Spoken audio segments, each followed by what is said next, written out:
You gotta love Peter. Peter to me is probably my favorite disciple because he messes up so much. Blurts out just whatever comes to his mind and sometimes what comes to his mind is, Now, in his defense, maybe Peter remembered from somewhere in synagogue or, in a little Sunday school, they didn't have Sunday school, but you know what I mean. Maybe he remembered that the prophet Jeremiah had said that the Messiah would come during the festival of booths. I'd like to give him at least that much credit.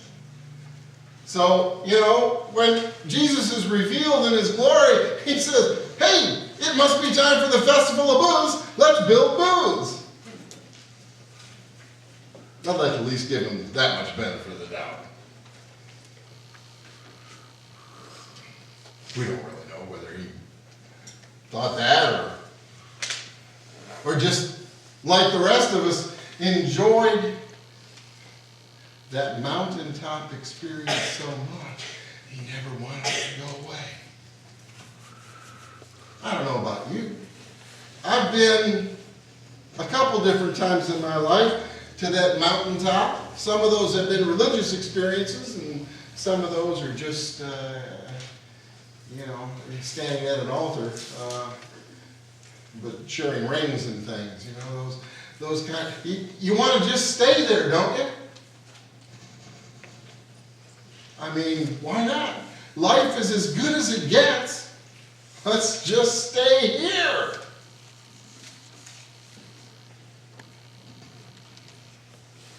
It'd be nice if we could do that. Although if we stayed on the mountaintop, then it wouldn't be the mountaintop anymore, would it? It would just be normal life. And I guess that would be okay, wouldn't it? Wouldn't it be great just to wow all the time? I don't know if our poor little bodies and minds could take that.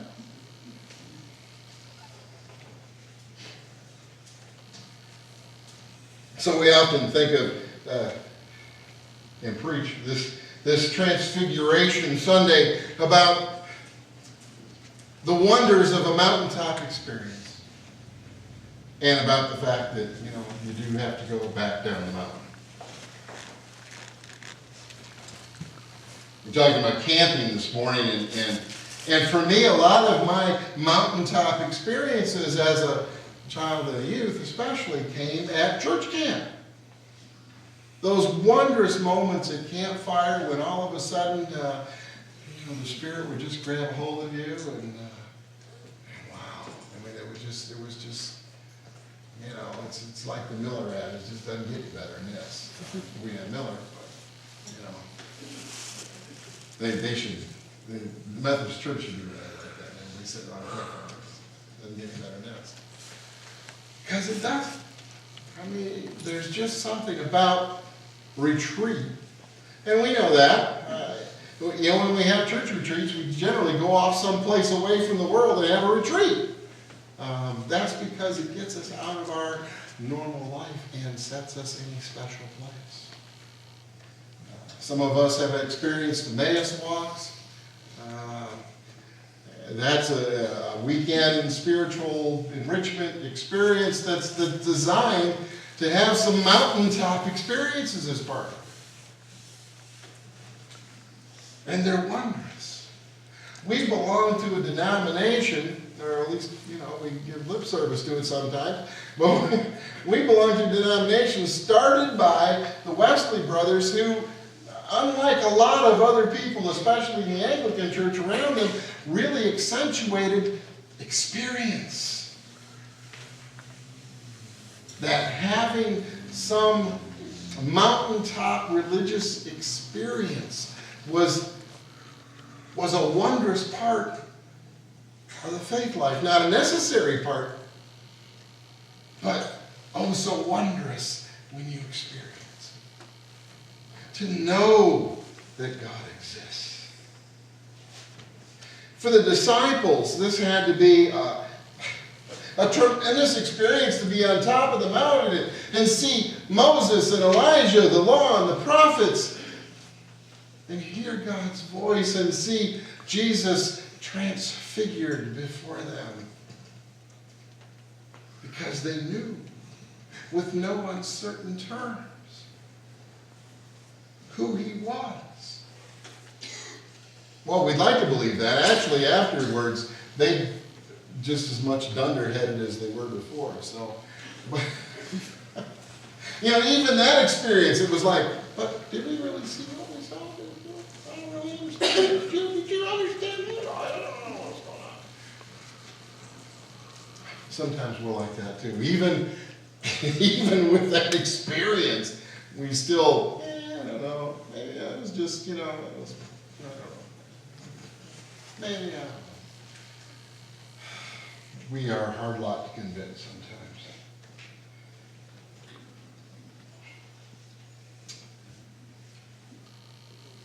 Found another way to look at this text this week.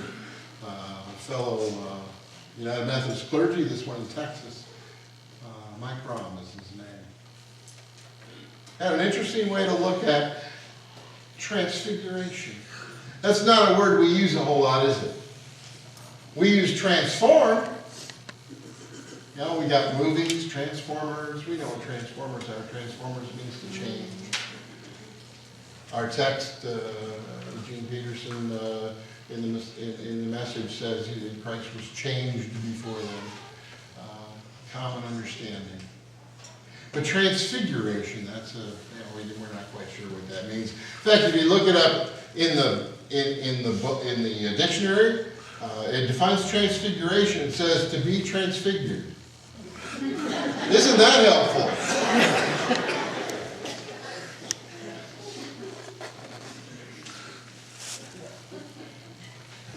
If you look it up in the Greek, though, the Greek word is metamorphoso. Now that one we can deal with, can't we? We know about metamorphosis. All of us had biology in high school, right? You know about tadpoles become frogs, and caterpillars become butterflies. They are metamorphosized, right? They go through metamorphosis. They change. They become something different. Now, if we think about it in those terms, that could be a little troubling, because if Jesus became different, who was he before? And who was he after? And why would that be different? But I don't know if we want to go down those theological paths, but that could be a little strange. But think about it in a different way. That the butterfly is the full realization of what a caterpillar is. That a frog is the full realization of what a tadpole is. The same DNR, it just changed in form. But essentially a frog is the fullest expression of a tadpole. You follow me? And a butterfly is the fullest extension, the fullest expression of a caterpillar. And metamorphosis means that the change comes from the inside.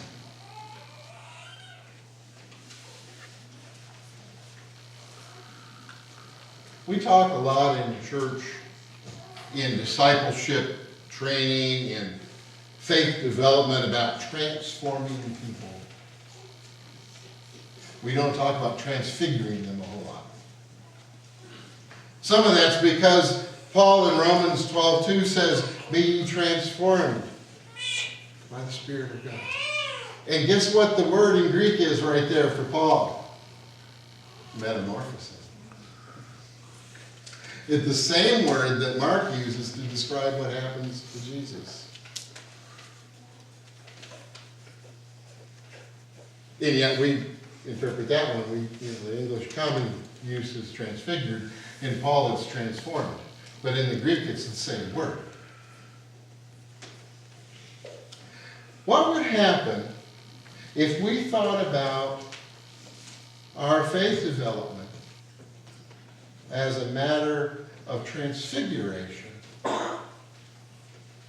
Something that comes from the inside, rather than transformation, something that comes from the outside.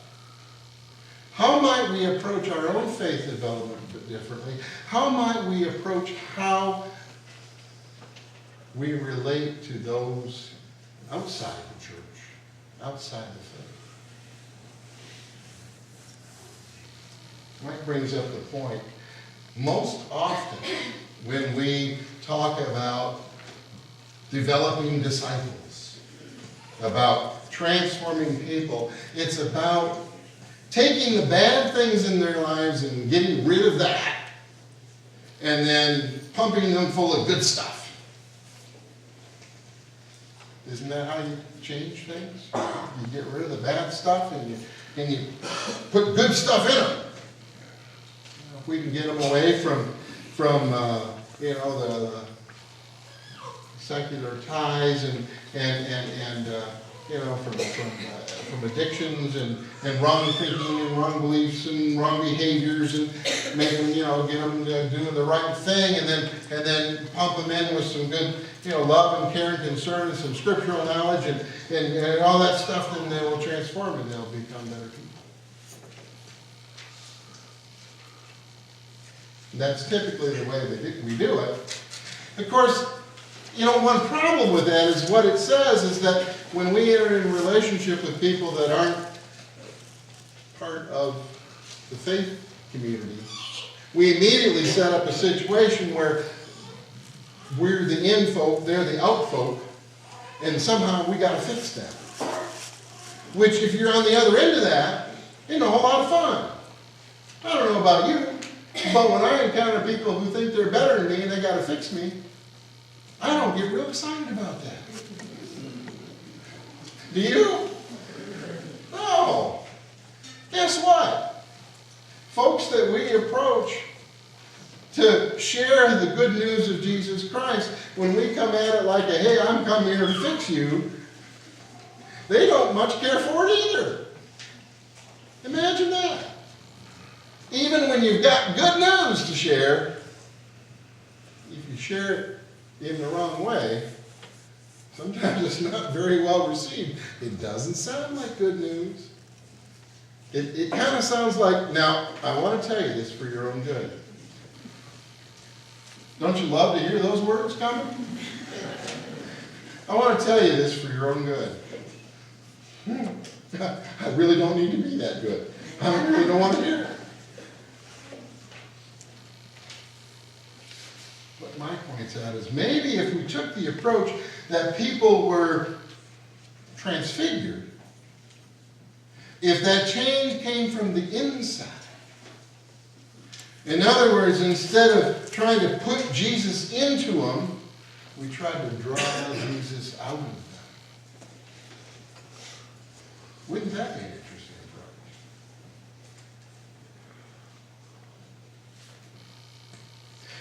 What if what we do in Bible study, in prayer meeting, in classes, in Sunday school, what if what we do is to draw the Jesus out of us? The Jesus that's already there. But we've, squashed it down, put it in a little box over there somewhere. We haven't let it fully express itself. We're still tadpoles. We're not quite frogs yet. Getting dry here. What if we thought about our own development in faith as a matter of allowing Jesus to more fully express himself and who we are?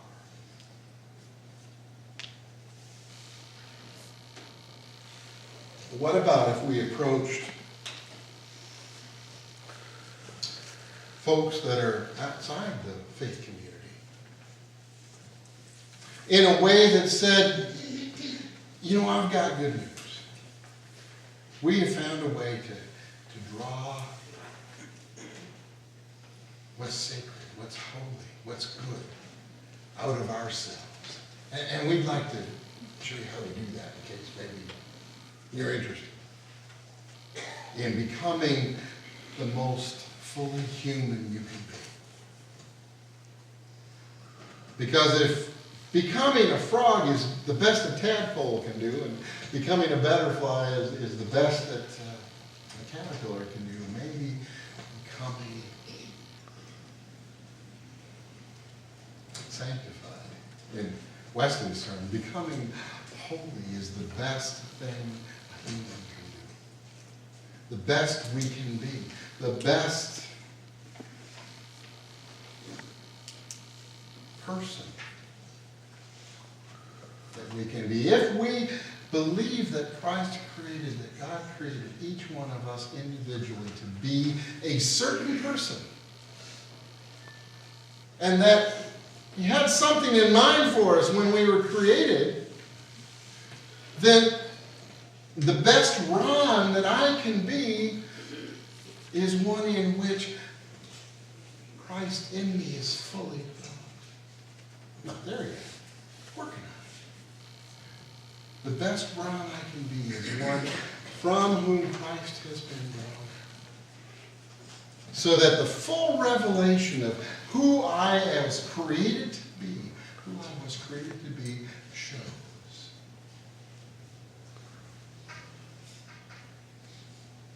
And if each of us had that in mind, that to be the best individual we can be is to work at having Christ drawn out of us as fully expressed as possible.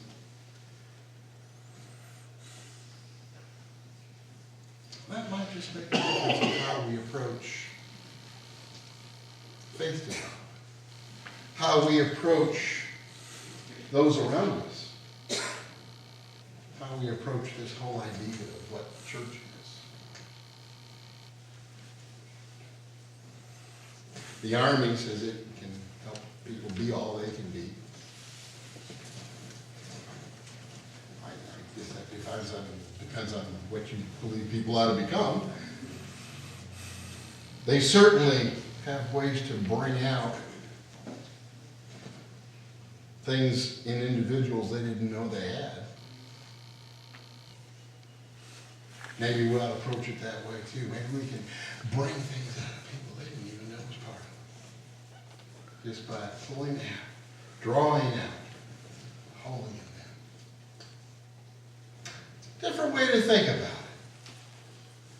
But it intrigued me because I think so often we go at it backwards. We try to fix people. We try to fix ourselves. We try to fix others.